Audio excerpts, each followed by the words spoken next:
This is the second part of the Marble Run series by Rocker. This is the Alchemy City.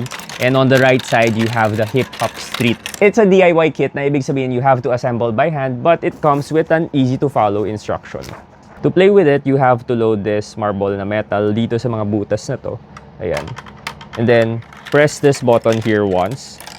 Tapos magpa-power up na siya. And una niyang gagawin is iakit niya yung mga marbles pataas. And then distribute either side. Tapos babagsak na siya sa either side. You can also power this with a power bank, no? Tapos kabit mo lang tong USB-C cable na to dito sa plug na to and connected na siya with the provided cable for 2 kits. Tapos pag nagawa mo na yun, press this once and magra-run na siya. At yung bagong feature ng mga kits na to is when you click it twice. So on the steady position, mapapansin nyo yung lights would react to your voice or a sound. For example, a beat.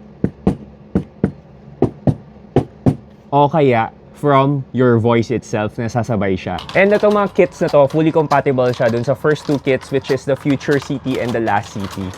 Yun lang.